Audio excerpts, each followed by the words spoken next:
Given the current circumstances, where European sovereign debt crisis has been worsening, this lesson is particularly important to all of us.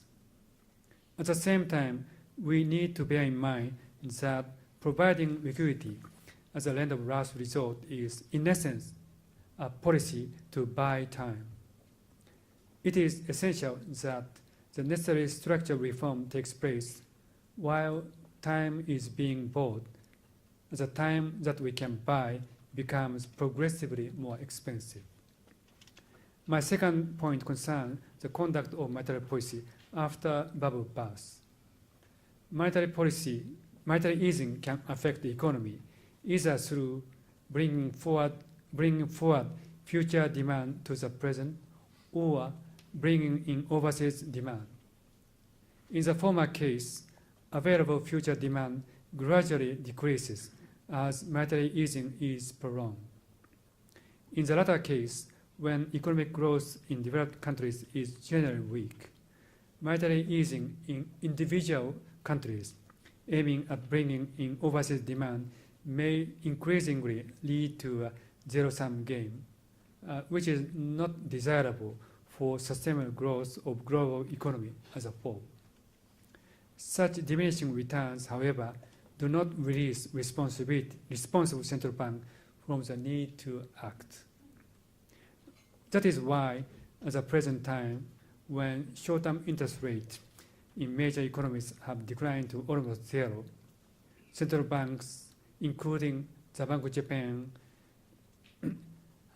have been making effort to generate monetary easing effect by implementing various unorthodox measures to lower long-term interest rates and credit spreads. While central banks are buying time with these measures, it is still essential to pursue the necessary structural reforms. My third point concerns the paradox of success in the conduct of monetary policy. The goal of monetary policy is to achieve sustainable growth with price stability.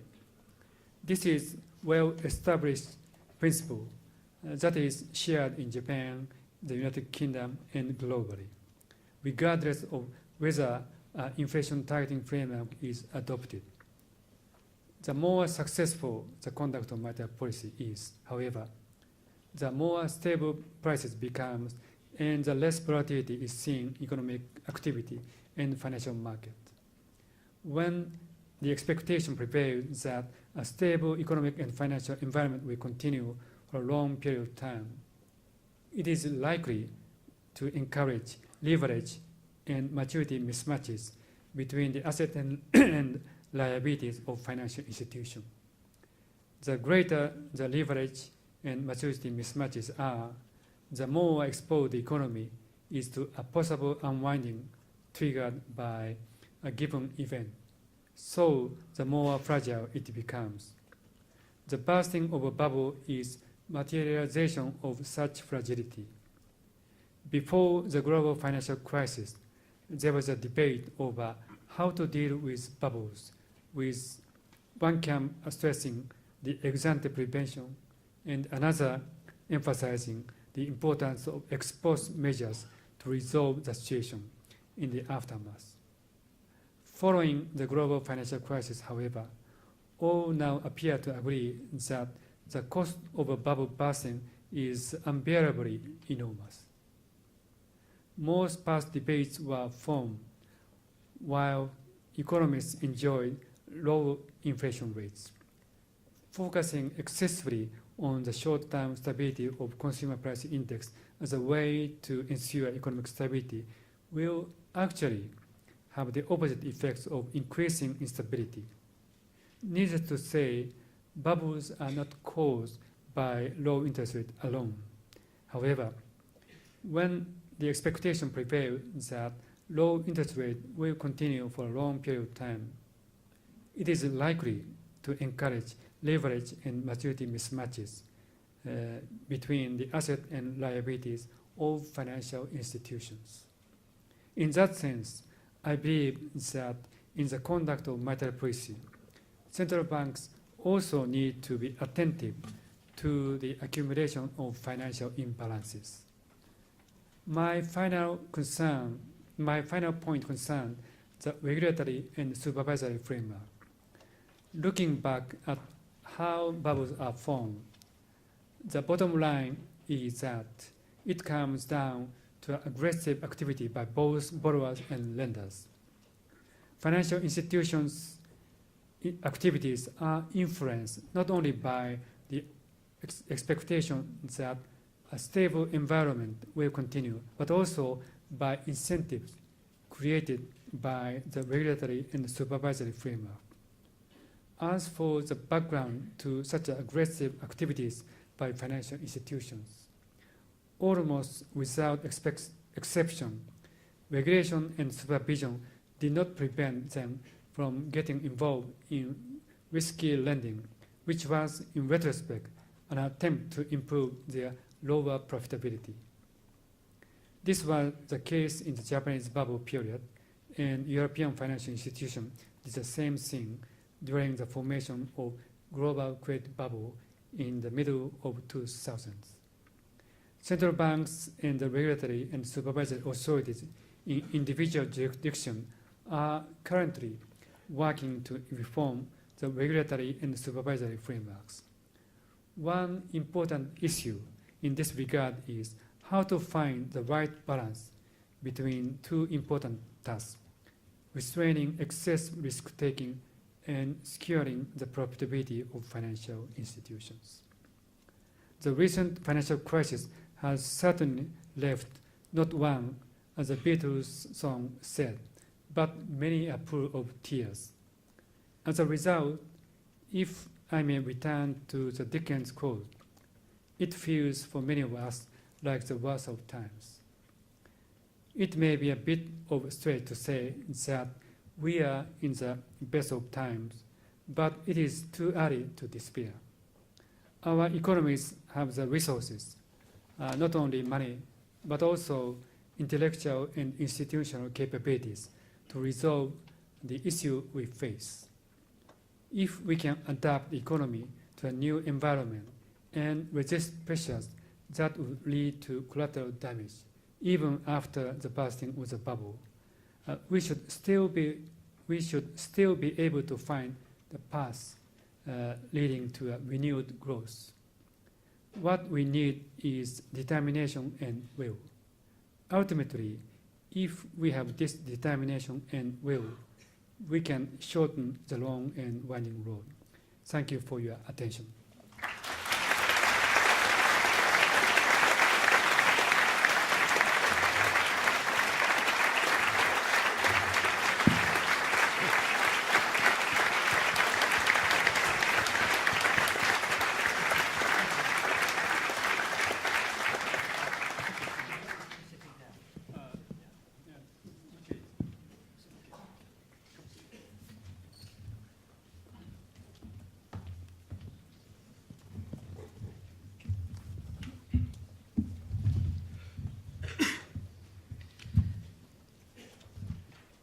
Thank you very much, Governor Shirakawa, for a very thoughtful, wise lecture, and we've all learned enormously from what you had to say.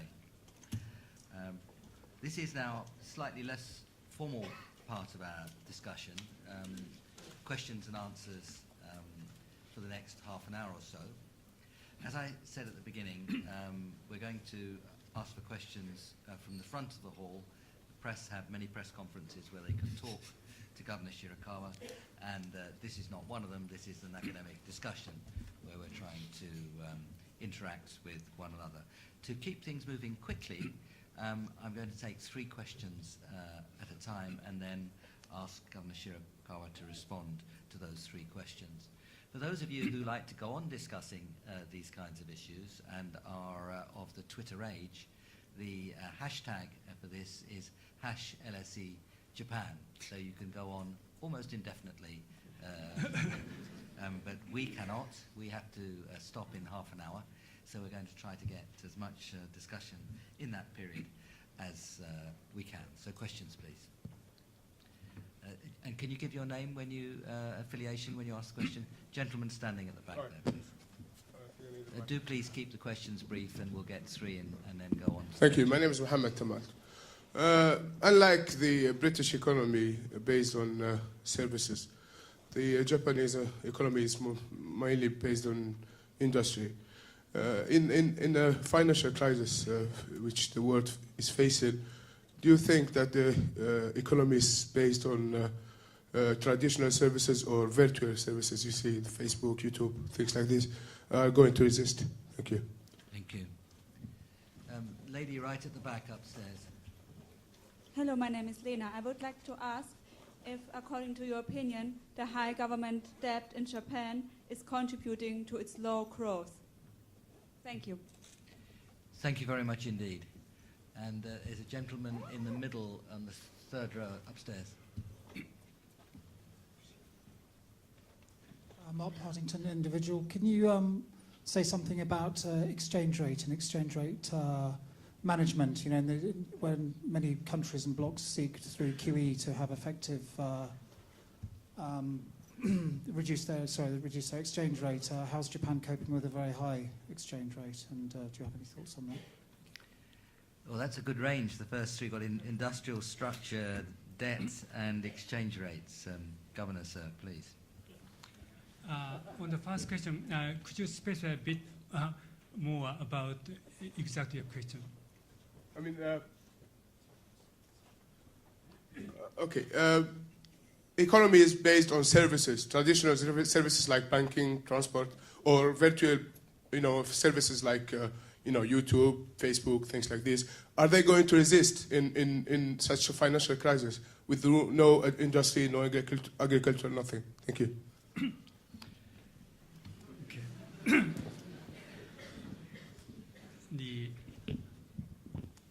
I'd like to answer each question in turn. On first question, we had that kind of discussion prior to crisis. If the economy is diverse, then those economies are less prone to financial crisis or shock. But actually, the various industry is interrelated in terms of basic economic function. For instance, the financial services industry are producing and demanding various services, real estate, IT, and accounting, etc. And so seemingly, the IT is a different industry from financial industry. But actually, in economic terms, both industries are highly integrated. If that is the case, then mechanical